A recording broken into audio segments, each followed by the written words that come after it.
I never thought my marriage would blow up over a stupid dress, but here we are. Hi, I'm Roxy, 28, and I'm still trying to figure out how everything fell apart so fast. 3 years of marriage down the drain because Antonio couldn't handle me having a life outside of being his wife. It's like one day I woke up and realized I'd been slowly disappearing into this box he created for me. This perfect, modest, quiet little wife who doesn't draw attention to herself. We met at a rooftop party 4 years ago. Back then, Antonio couldn't take his eyes off me in my tight red dress and platform heels. He loved how confident I was, how I could walk into a room and light it up. He pursued me like crazy, texting constantly, surprising me with weekend trips, telling me I was unlike any woman he'd ever met. The proposal came fast, just 8 months after we met. Looking back, maybe that should have been a red flag, but it felt romantic at the time. The changes were so gradual, I barely noticed. First, it was little comments about my outfits. Don't you think that's a little much for dinner with my boss? Or, that dress is kind of short for someone's wife, don't you think? I'd change, not wanting to start a fight. Then it was questions about who I was texting, why I needed to go out with the girls so often, why I posted certain photos online. I kept making my world smaller to keep the peace, and he kept finding new things to criticize. We were supposed to be saving for a house, but my shopping was apparently the only reason we couldn't afford one. Never mind his expensive golf clubs or the fishing boat he just had to have because his buddy was selling it cheap. The credit card debt became another weapon. Maybe if you didn't need a new outfit every weekend, we'd have a down payment by now. Meanwhile, he'd come home with a $300 bottle of whiskey and act like it was a financial investment. Things got worse when Antonio started traveling more for work. He'd call at random times, and if I didn't answer immediately, I'd face an interrogation about where I was and who I was with. If I posted anything while he was gone, he'd analyze every detail. Who took that picture? Why are you wearing that? Who's that guy in the background? It was exhausting. Last Friday was supposed to be my first girls' night in 3 months. Jade and Tatum had been begging me to come out, saying they barely recognized me anymore. I was actually excited to feel like myself again, to dress up, have a few drinks, and forget about walking on eggshells for a night. I pulled out this black dress I'd bought months ago but never worn because I knew Antonio would hate it. It was tight, low cut in the front and hit mid-thigh, sexy but nothing crazy inappropriate. I was doing my makeup when Antonio came home early from work. I could feel his eyes burning into me before he even said anything. "You're wearing that out?" His voice had that tone, the one that sounds calm but has this edge that means he's already decided I'm wrong. "It's just drinks with the girls," I said, trying to keep my voice light. "Where? At a strip club?" He wasn't even trying to hide his disgust. "What's your problem?" I asked, though I knew exactly what was coming. "My problem is my wife is dressing like she's single and looking for attention," he said, crossing his arms. "Is that what this is about? Getting noticed by other guys? Because that's exactly what's going to happen in that dress." Something in me just snapped. All the little compromises. All the times I'd changed clothes or canceled plans or deleted posts because they made him uncomfortable. It all came rushing up like a tidal wave. So what if someone notices me? Is that so terrible? Am I supposed to be invisible to everyone but you for the rest of my life? That's not what I said. Antonio backpedaled slightly, his go-to move when I called him out directly. "I just think married women should have some class, some self-respect. That dress is asking for the wrong kind of attention." I turned back to the mirror and finished applying my lipstick, a bright red that I knew would push him even further. Well, maybe I want attention. Maybe I'm sick of feeling like I'm disappearing. Our eyes met in the mirror, and I saw something dangerous flash across his face. "So you're admitting it," he said quietly. "You're dressing for attention, for other men's attention." I grabbed my purse and phone, suddenly desperate to be anywhere but there. He told me I was dressing for attention, I'd tell the girls later, so I said, "Well, it's not for you," and left for girls' night. But in the moment, what I actually said was worse. I looked him dead in the eyes and said, "At least someone might actually see me." I slammed the door on my way out, hands shaking as I texted Jade. "On my way." Need extra shots tonight. Antonio's text started before I even reached my car. Real mature, Roxy. We're not done talking about this. Don't expect me to be waiting up. I cranked the music in my car, trying to drown out the voice in my head, reminding me that every fight like this was getting worse, that we were saying things we couldn't take back. But I pushed it aside. Tonight wasn't about my failing marriage. Tonight was about remembering who I was before I became Antonio's wife, and I was determined to have fun no matter what. I pulled up to Lux's lounge where Jade and Tatum were waiting outside. Their eyes widened when they saw my dress. "Oh my God, Rox is back," Jade squealed, pulling me into a hug. "Antonio actually let you out of the house like that?" Tatum asked, only half joking. I rolled my eyes. "I don't need his permission, and we just had a huge fight about it, so let's get some drinks in me ASAP." Inside, the music was pulsing, and Tatum immediately ordered tequila shots. "To Roxy's jailbreak," Jade toasted, and we clinked glasses. My phone buzzed, another text from Antonio. "At least tell me where you are." I silenced it and shoved it in my purse. "Is he blowing up your phone already?" Tatum asked, peering over my shoulder. "He's so controlling, girl. Jason would never." "You have no idea," I said, feeling the tequila warming my chest. "He literally said I was dressing for attention tonight. Like, what century is he living in?" Jade snorted. "The same century where he gets to go on business trips every other week while you sit at home? Please." I hadn't told them my suspicions about those trips. Somehow, saying it out loud would make it real. 3 shots in, I was posting selfies without overthinking for the first time in forever. No analyzing angles to make sure my outfit looked respectable enough. No wondering if Antonio would think the caption was too flirty. Just me, feeling good, looking hot, and not caring who saw it. Tatum kept tagging me in her stories too, capturing us dancing and laughing.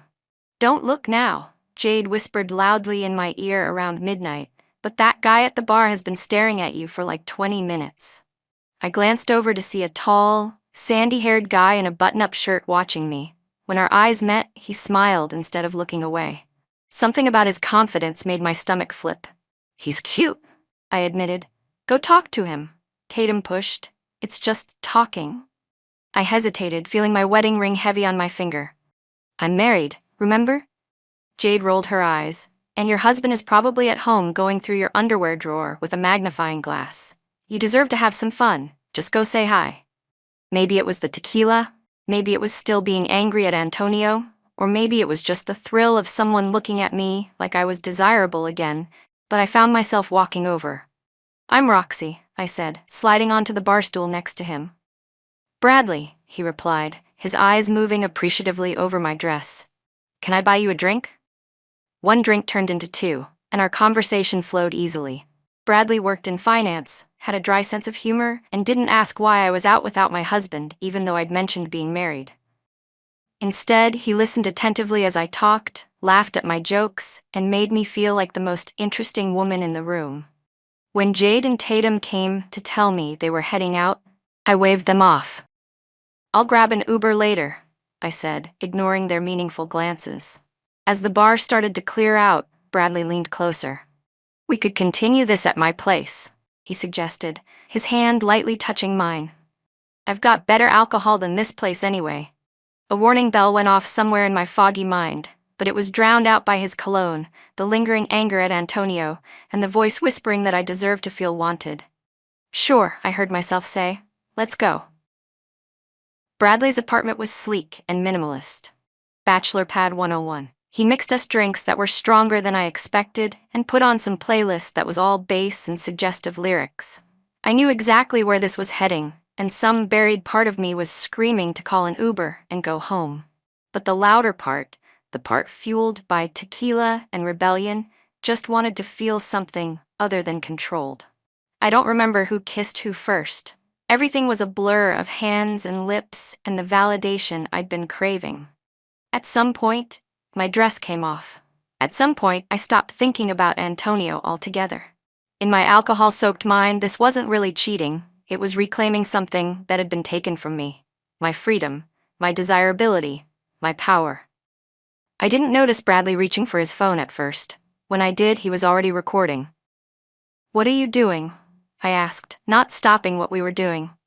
Memorializing the moment, he said with a smirk that should have been a red flag. Instead, I found myself playing to the camera, performing in ways I'd never done with Antonio. "Your husband know what he's missing?" Bradley asked, zooming in on my face. "No," I said, looking directly into the camera. "But he could." The alcohol was doing the talking now, the hurt and anger forming a toxic brew of revenge fantasy. "You want me to send it to him?" Bradley asked, his tone suggesting it was a joke, but his finger was hovering over the send button after I'd stupidly given him Antonio's number earlier when complaining about his texts. What happened next is something I still can't believe I did. "Are you gonna send it to him?" I asked, slurring slightly but clear enough for the microphone to pick up. Bradley laughed. "Should I?" And then I was laughing too, a reckless, destructive laugh as I grabbed the phone. "Watch this," I said, hitting send before the rational part of my brain could intervene. We fell back into our activities, the enormity of what I'd just done completely eclipsed by the moment.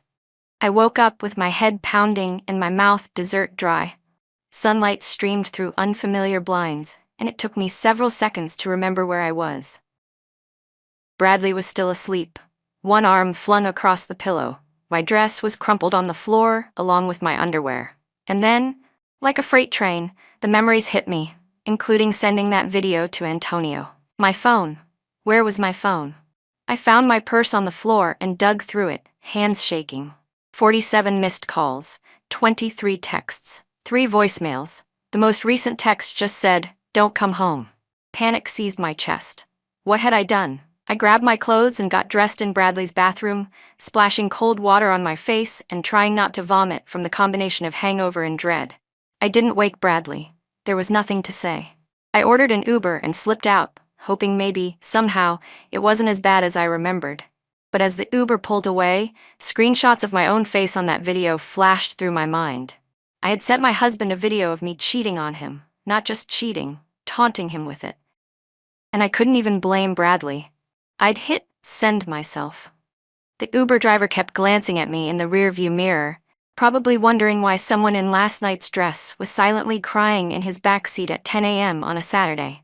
I considered asking him to take me anywhere but home, to Jade's, to my mom's, to a hotel. But I knew I had to face Antonio. Maybe I could explain. Maybe I could claim the video was fake or that I'd been drugged. Even in my panicked state, I knew those were lies he'd never believe. Our apartment complex looked unnervingly normal as the Uber pulled up. Garcia was walking her poodle. The Henderson kids were riding bikes in the parking lot. Did they know? Had Antonio been screaming so loudly they'd heard? Had he shown anyone the video? My stomach lurched again at the thought. I fumbled with my keys at the door, rehearsing apologies that sounded hollow even in my head. When I finally pushed the door open, I expected destruction. Things thrown, pictures smashed, but everything was eerily intact. Antonio sat on our couch, still wearing yesterday's clothes, staring at the wall. He didn't look up when I came in. "Antonio," I started, my voice cracking. "I'm so sorry. I was drunk, I wasn't thinking." "Where did you tell the Uber you were coming from?" he interrupted, his voice frighteningly calm. "What?" "When you ordered the Uber this morning, from his place. What address did you give?" The question caught me completely off guard. I told him I was at my friend Jade's," I lied instinctively. Antonio finally looked at me then, his eyes red-rimmed but cold. "So you're still lying. After everything, you're still standing there lying to my face." "No, I began, but he cut me off by holding up his phone, showing me my own Uber receipt that had somehow been sent to his email, probably from our shared account. It clearly showed Bradley's address as the pickup location. "Do you know what time I got that video, Roxy?" he asked, standing up slowly. 2:34 a.m. I was asleep. I woke up to my phone buzzing, thinking maybe it was an emergency with your mom or something. Instead, I got to watch my wife. He trailed off, unable to even say it. "And you know what the worst part was? You were looking right at the camera. Laughing. You wanted me to see it." "I was drunk," I said weakly. "I didn't know what I was doing." "You said my name in the video," he shouted suddenly, making me jump. "You specifically said you were sending it to me. Do you hate me that much, Roxy? What did I do to deserve that?" I started sobbing, mascara running down my cheeks. "You were controlling me. criticizing everything I wear, questioning everywhere I go, making me feel like I was suffocating. I just wanted to feel free for one night. Antonio stared at me like I was a stranger. So this is my fault?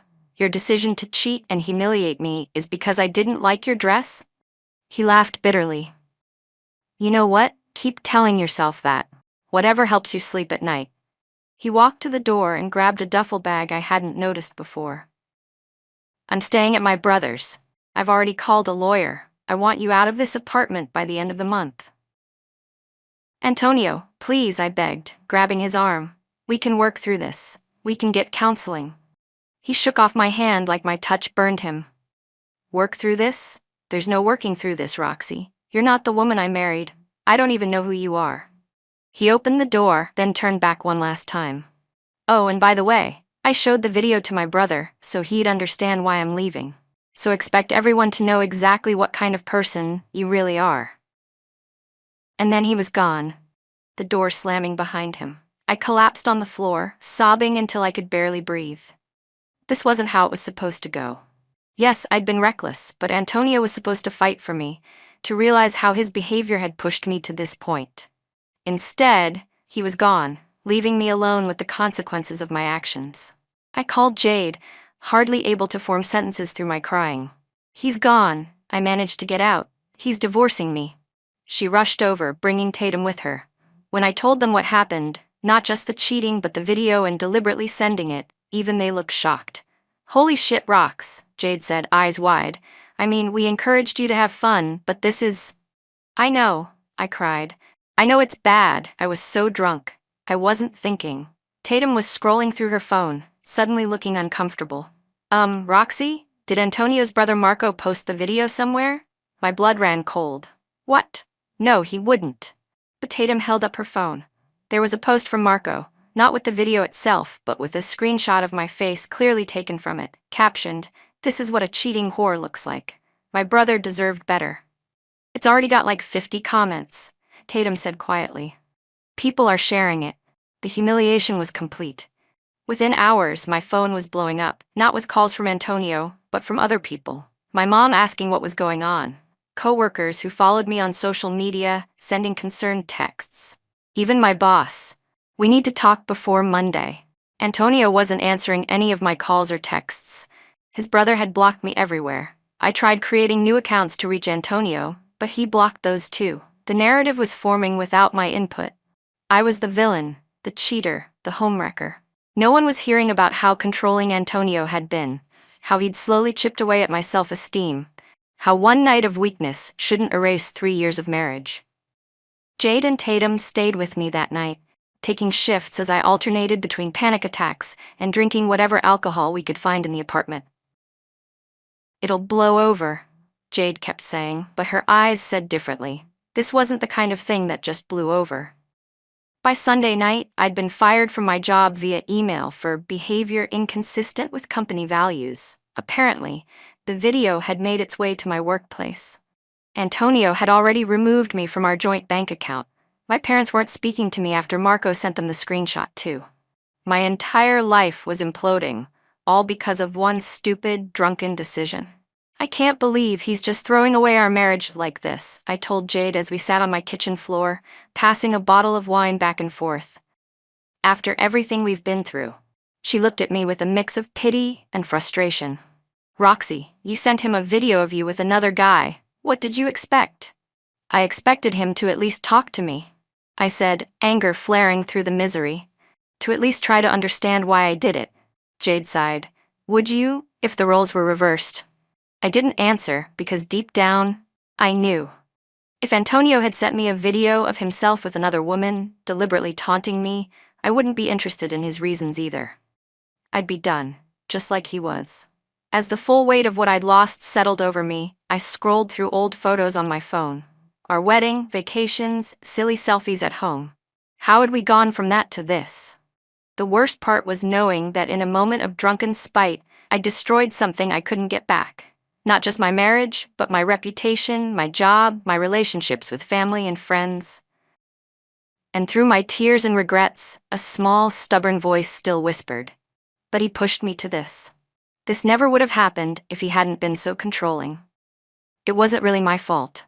Even as my life lay in ruins around me, I couldn't fully accept that I was the architect of my own destruction.